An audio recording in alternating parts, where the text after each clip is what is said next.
So, you know, I've been looking at how many battery and e-mobility events we've had, and I happen to be one of the speakers at the first uYilo Summit in 2019, and man, we've had 32 of these events, and many of them this year, and sad to say that we're regurgitating a lot of the information every time. It's years and years of talking and talking, blah, blah, blah. It's time for action, guys. Let's call a spade a spade.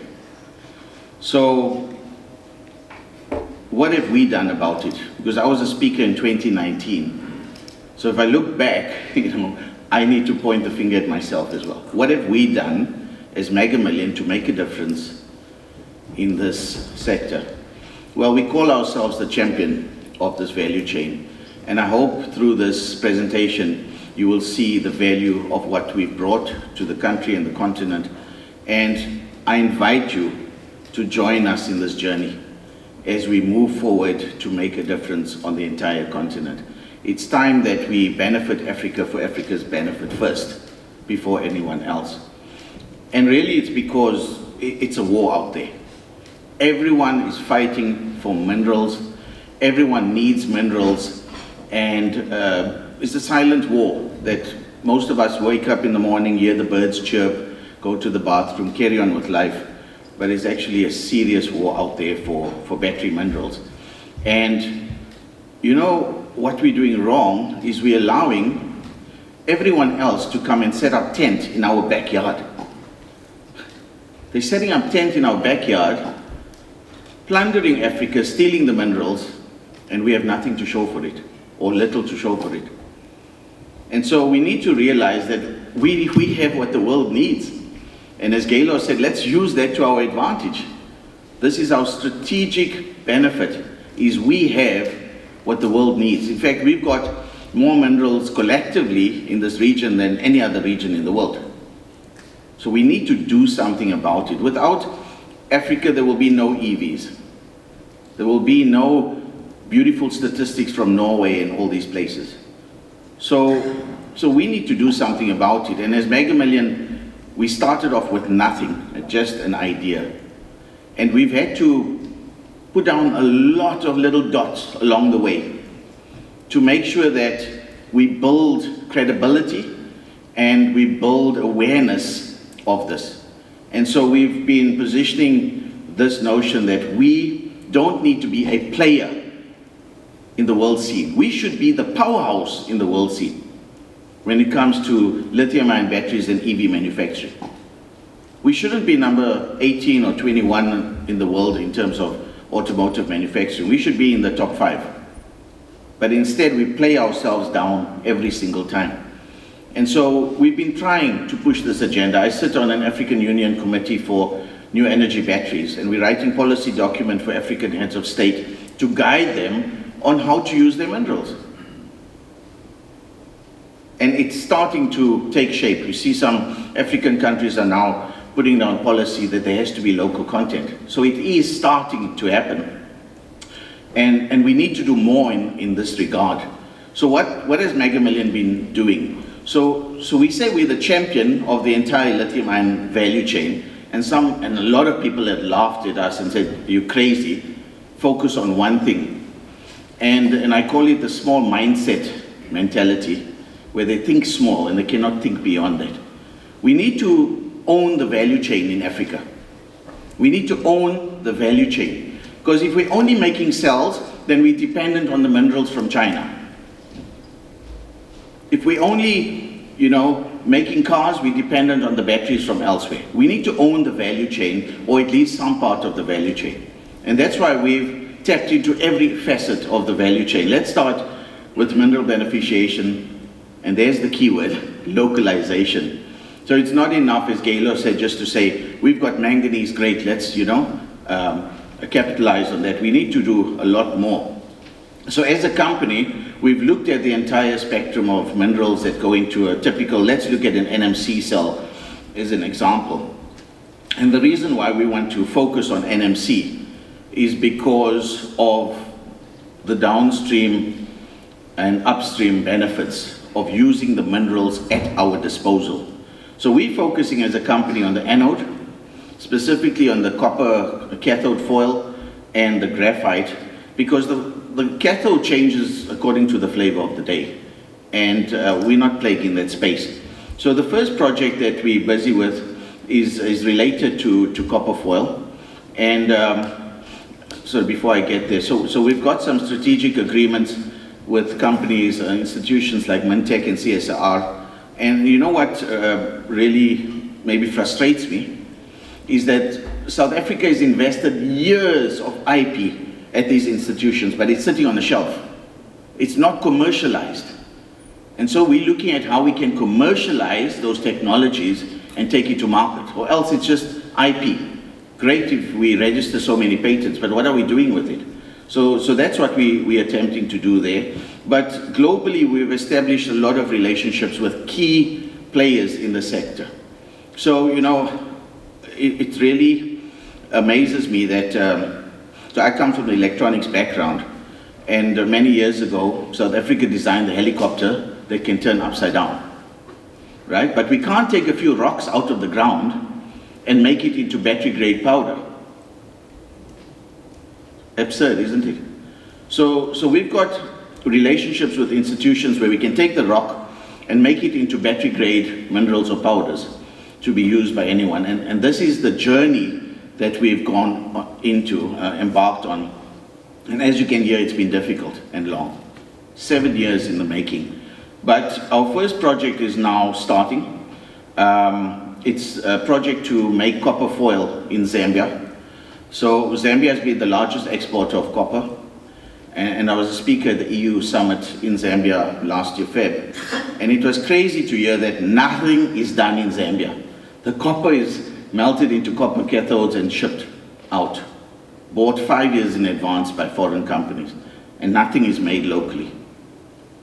Why? So this project is really of significance in Zambia to make the finished grade copper foil in Zambia. We have full support from the Zambian government, and now we just qualified for funding from the EU on the feasibility study. So we're moving ahead with this project. It has serious significance to the country of Zambia. It will employ a lot of people, and that has a knock-on effect on the economy, and it also is going to generate a lot of revenue. As you can see, $400 million investment for the plant is no small change. All these projects need a lot of money, and that is why it's not an easy journey to go down. But at least we're starting. At least someone has got the guts to say, we need to do it locally. And this is our first project. We're looking at a graphite, and then the big thing is to combine the copper foil and the graphite to make the anode. And once we have that anode, we can export that component to anyone. Where's our strategic advantage? De-risking China. All of this comes from China. Now, if we are a serious, significant player in Africa, we become a gateway for the West. And that is really our ticket. We need to localize this with a view to opening up markets that are desperate to expand out of China. That was on the minerals and components going to batteries. What about cell manufacturing? So I've heard so many speeches and read so many reports about South Africa is not ready for cell manufacturing. But those are maybe academic answers to the whole thing. What we've done is we've partnered with someone that's called the father of battery manufacturing in China. So Dr. Henry Mao opened the very first lithium-ion battery factory ever in China. And he went on to become the CTO of Lithium and also BAK, which till today is the largest cylindrical cell manufacturer in China. Now he's got his own plant, which is about 4 gigawatt hours. So under our joint venture in South Africa, that entire factory of 4 gigawatt hour will be transferred to South Africa in stages. And so we will localize cell manufacturing here. But it is a chicken and egg situation. We need demand. We need demand to justify the factory because it's all economics. Like, no one is willing to put down $2 billion for this factory, if it was a brand new factory, greenfield, because there's no demand. Everything needs to make sense and make a business case. And so, as you will see after these slides, what we've done to create our own demand. But it's very important to note that you cannot just waltz into CATL and say, listen, yeah, how about you share some of your IP with me? I want to build a factory in South Africa. You won't even get through the front door. So we got this right with Dr. Mao. Access to all his patents, his IP, basically a copy and paste of his factory into South Africa so that we don't reinvent the wheel. So this is where we are. And we've got a 3-year plan in which to localize that operation in South Africa. So we'll come back to that later on. How do we create the demand? Because Gqeberha was 100% right. It's about demand, demand, demand. And when we started Megamillion, it was much like jumping off the cliff and building your wings as you land. Because there isn't a book you can read to say how to do this, how to build a battery business. And so we made a lot of mistakes along the way. But what we've realized is demand is critical to ensure the sustainability of this business. And battery energy storage systems is crucial for Africa. We're all focusing on e-mobility and nice vehicles and clean energy vehicles, but actually Africa's dire need is energy storage. Because if we don't have energy security, we cannot encourage manufacturing. Without that, we cannot create jobs. And so the poverty trap, we remain in this poverty trap forever and ever. Actually, what we need is energy storage for stationary, is our biggest need. Our biggest need is not electric cars.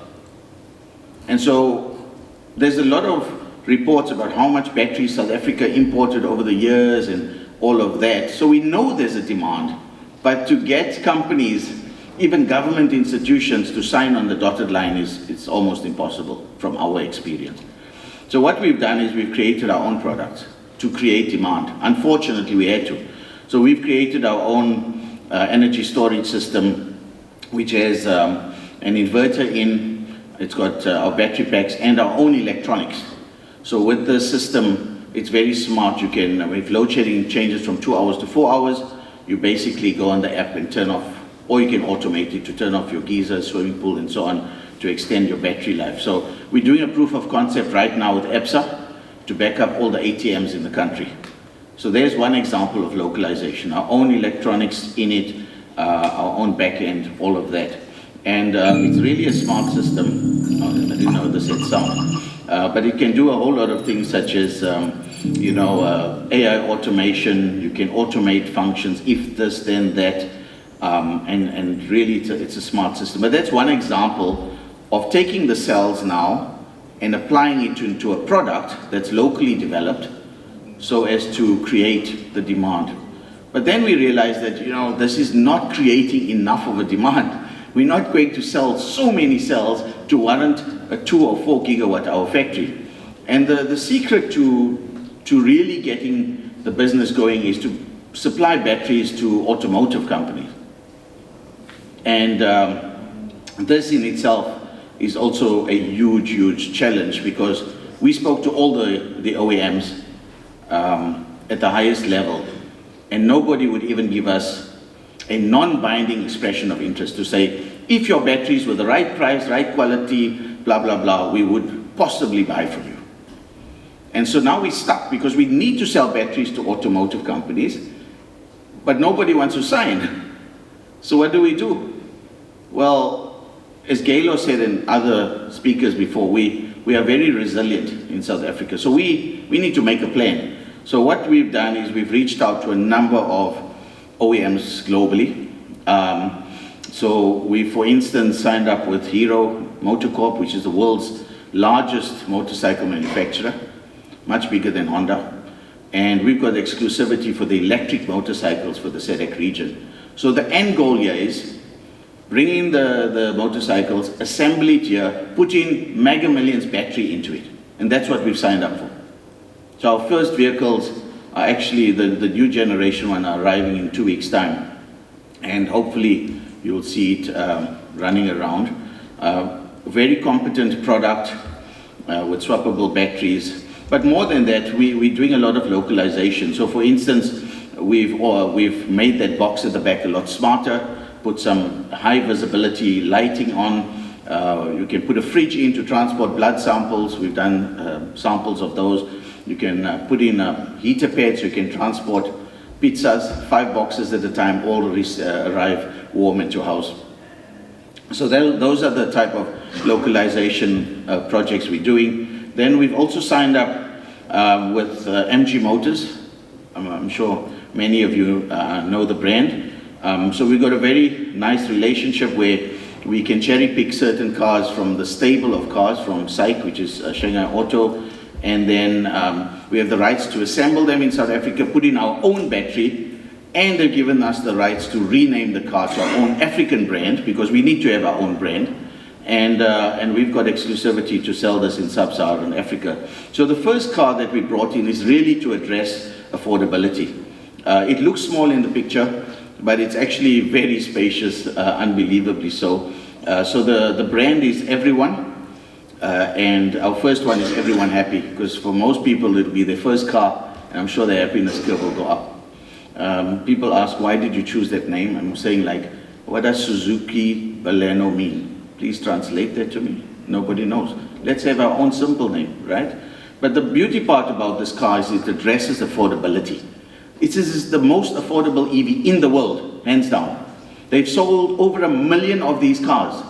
It's the 3rd highest selling EV after BYD and Tesla. So it's a proven product, it's built solid. You're welcome to come and test drive it at our offices in Centurion. And the best part is it has the lowest operating cost, 32 cents per kilometer. So it's perfect for city driving. One lady asked me the other day, can I drive this to Cape Town? And I said, lady, when last did you drive to Cape Town? Just take a flight. This is a city car. It has its own applications. So, you know, and we bring in a lot of smart technologies. For instance, this car will be able to obey your commands in many African languages. We're starting with 6. So you can jump in the car and say, open my windows in English, Afrikaans, Zulu, Sotho, Xhosa, Shona, and so on and so on. And it will listen to you. How about that? Instead of hearing Chinglish or English. So, you know, this is the type of localization we need to do. Our cars, you will see being rolled out in hundreds of estates around the country. Perfect for certain applications like patrolling estates. And we've customized the vehicle, and we're doing a lot of that. So our niche is custom applications, B2B, and that's why you'll see we haven't sold to the man in the street yet, although many people are asking. So we're getting there. And then we also partnered with a company that does wireless charging. This is the next generation. We don't need to wait until everyone adopts it before we adopt it. Why? Why must we be laggards? So we've already signed up exclusivity for this technology. We're doing the POC right now on our car, and we're doing it on other applications as well. It's a proven product, and we just basically fast-tracking it in South Africa. So imagine now up at your favorite petrol station while you run into the shop. The vehicle does a handshake, it starts charging, bills you for that 10 minutes you're in the shop. But now you've got a bit of extra charge. So that's where we need to go. And then on battery recycling, see, we're doing the whole value chain here. Again, critical. We don't want to become a dumping ground for everyone else. Most of Africa is the dumping ground. If you go to countries like Zimbabwe, Zambia, all foreign second-hand cars, and it's convenient for them to dump it in Africa. Batteries are going to become the dumping ground of the world in Africa if we're not careful. So we're already doing something in this space. We've got an alliance, a partnership with UWC, NMU, and Mintek, and we received now our first grant, and we're setting up the facilities at UWC to do battery recycling.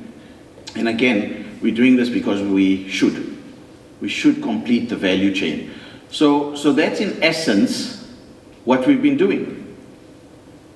It's enough blah, blah, blah. We need to do something. We need to call a spade a spade. Unfortunately, we've just been hearing the same thing for so many years that we need to do this. We must do this. Let's just do it.